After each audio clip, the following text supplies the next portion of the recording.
শীতের রানী চিতই পিঠা আমি মনে করি। তো দেখুন কত সুন্দর সাদা ধবধবে চিতই পিঠা বানিয়েছি। শীতকাল আসলে কিন্তু আমরা চিতই পিঠা বানিয়ে খাই বিভিন্ন আইটেম দিয়ে, ভর্তা, দুধ চিতই, মানে মাংস দিয়ে চিতই, এর খাওয়ার কোনো অভাব থাকে না। তো যাই হোক, আজকে আমি গ্যাসের চুলায় লোহার প্যানে পারফেক্টভাবে চিতই পিঠা বানাবো। আশা করি সবার কাছে ভালো লাগবে। হ্যালো এভরিওয়ান, আসসালামু আলাইকুম। সবাই কেমন আছেন? আলহামদুলিল্লাহ আমরাও ভালো আছি। তো এই যে আমি এখানে অনেকটা পরিমাণ শুকনো চালের গুঁড়ো নিয়েছি, কারণ বেশি করে একদম চিতই পিঠা বানাবো। দিয়ে দিলাম স্বাদ অনুযায়ী লবণ।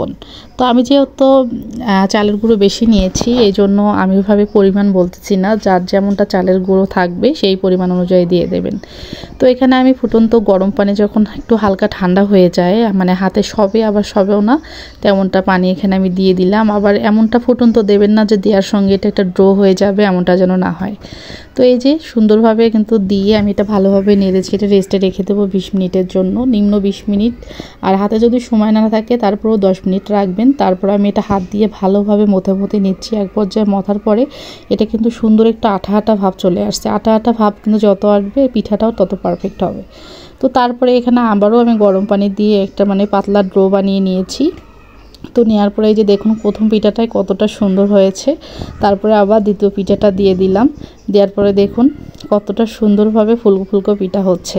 তো এইভাবে কিন্তু আমরা সবাই অনেক সহজে বানিয়ে নিতে পারবো। কোনো রকম কিন্তু বেকিং পাউডার বা অনেক কিছু দিয়ে অনেকেই বানায়। অনেকেই বলে যে লোহার প্যানে বা গ্যাসের চুলায় চিতই পিঠা হবে না, তারা কিন্তু এগুলো দেয়। তো আমি এরকম কিন্তু কোনো রকমই এগুলো কিছু দিচ্ছি না, নর্মালভাবে পিঠাগুলো বানিয়ে নিচ্ছি। দেখুন কতটা সুন্দর হয়েছে। তো তারপরে আমার মানে আপুর কাছে নিয়ে আসলাম এখানে কয়েকটা পিঠা। আমার আপু তো মানে সবসময় প্রশংসা করে, কারণ আমি সব পিঠাই বানাইতে পারি। তো আপু মানে বলতেছে তুই এত সুন্দর করে বানাইছিস, আমি তো কোনো কিছু পিঠার এটা বানাইতে পারি না, যাক তোর কাছে পরে শিখে নেব। তো যাই হোক, আমরা পিঠা গুড় দিয়ে খেয়ে এদিকে আবারও আসলাম পিঠাগুলো ভাজতে। দেখুন কতটা সুন্দরভাবে সবগুলো পিঠা ভেজে নিলাম। তো এইখানে দেখুন প্রত্যেকটা পিঠাই কিন্তু সুন্দরভাবে ফুলেছে এবং সুন্দর ছিদ্রযুক্ত হয়েছে। তো এই সঠিকভাবে কিন্তু চালের গুঁড়োটা মানে ভালোভাবে মথে নিলে এবং ফুটন্ত গরম পানি, মানে ফুটন্ত বলতে ওই রকম ফুটন্ত না, মানে গরম পানি দিয়ে ভালোভাবে মানে নিয়মগুলো প্রসেসগুলো মানলে অবশ্যই পিঠা পারফেক্ট হবে। তো এখানে কিন্তু আমি ফুটন্ত গরম পানি দিয়ে ভালোভাবে একদম মথে আঠালো ভাব এসেছে, তারপরেই কিন্তু আমি পিঠাটা বানিয়েছি। আর পিঠার নিচটাও দেখেন এবং উপরটাও দেখুন কতটা সুন্দর হয়েছে। নিচটাও কিন্তু যে পোড়া লাগছে এমনটা না। তো যাই হোক, আমি কিছুটা পিঠা আমরা ভর্তা দিয়ে গুড় দিয়ে খেয়েছি, আর কিছুটা আমি দুধে ভেজাবো, কারণ যেহেতু অনেকটা পরিমাণে ভেজেছি পিঠা, তো এই জন্য সবগুলো দুধে ভেজালে ভালো লাগবে না। তো এখানে আমি কিছুটা পরিমাণ দুধে ভেজাবো। এখানে আমি গরুর দুধ নিয়েছি 2 লিটার।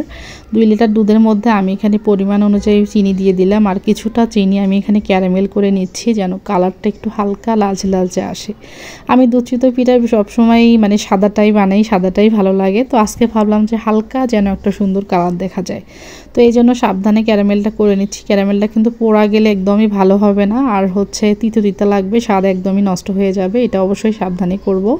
তো এটা কিন্তু আমি ক্যারামেল চিতই পিঠাও বলতে পারেন, কারণ গুড় ছিল বাসায়, গুড় আমি দেইনি, ভাবলাম যে চিনিটা ক্যারামেল করে দিলেই ভালো হবে বোধহয়। তো দিয়ে আমি এটা ভালোভাবে নেড়ে ছেড়ে জাল করে নিচ্ছি। আর এই যে দেখুন দলা পেকে আছে, তো এগুলো জাল করতে করতেই কিন্তু সুন্দরভাবে মানে হয়ে যাবে। তো যাওয়ার পর এখানে কিন্তু আমি 2টা এলাচ দিয়েছি, দারচিনি একটা দিয়েছি 2টা তেজপাতা। তো এটা কিন্তু ভালোভাবে জাল হয়ে গেছে। তো জাল করে নিয়ে যখন হালকা কিছুটা ঠান্ডা হয়ে এসেছে, সেই পর্যায়ে আমি এখানে পিঠাগুলো দিয়ে দিচ্ছি। মানে একদমই চুলায় যে ফুটান্ত যখন বলকেছে তখন পিঠাগুলো দিলে কিন্তু ভেঙে যাওয়ার সম্ভাবনা থাকে, এই জন্য আমি নামিয়ে 10 মিনিট পরে পিঠাগুলো দিয়ে দিচ্ছি। তো পিঠাগুলো দেওয়ার পরে দেখুন কতটা সুন্দর লাগতেছে। আর এই যে 1 ঘন্টা পরে আমার ছেলে বলতেছে আম্মু দেখি তুমি কি পিঠা বানাইলা, কারণ আমার ছেলে সবসময় তেল পিঠা পছন্দ করে। তো এই পিঠাগুলো ভাজা দেখে ওর তো একদমই মাথায় আকাশ ভেঙে পড়ছে, কেন এগুলো বানাচ্ছ, আমার কাছে তো এগুলো মজা লাগে না, কারণ চিতই পিঠা তো খেতে মিষ্টি না।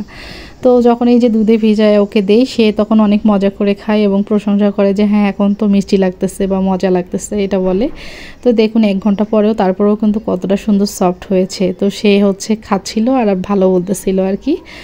তো এই যে 1 ঘন্টা পরে পিঠাটা কিন্তু কতটা সুন্দর হয়েছে। আবার সারা রাত কিন্তু যখন এটা দুধে ভেজানো থাকবে, এটা কিন্তু আলাদা আরও একটা সুন্দর হবে আর কি, তখন একদম টুপটুপা হয়ে যাবে রসে। তো এরকম সহজভাবে কিন্তু সবাই পিঠা বানাতে পারবেন। আর আমার আজকের পিঠা বানানোটা সবার কাছে কেমন লাগলো অবশ্যই সবাই কমেন্ট করে জানাবেন। ভালো লাগলে ভিডিওটি শেয়ার করে পাশেই থাকবেন।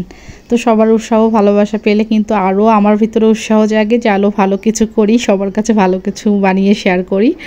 তো যাই হোক, এই যে পরের দিন সকালবেলা আমি পিঠা খাচ্ছিলাম, দেখুন কতটা সুন্দর হয়েছে। আর পিঠাগুলো কিন্তু একদমই ভেঙে ভেঙে যায়নি। দোকানে কেনা পিঠাগুলো কিন্তু দেখবেন দুধে ভেজাইলে একদমই ভেঙে ভেঙে যায়, এটা কিন্তু কিছুতেই ভেঙে যাচ্ছে না, কতটা সুন্দর পারফেক্ট হয়েছে।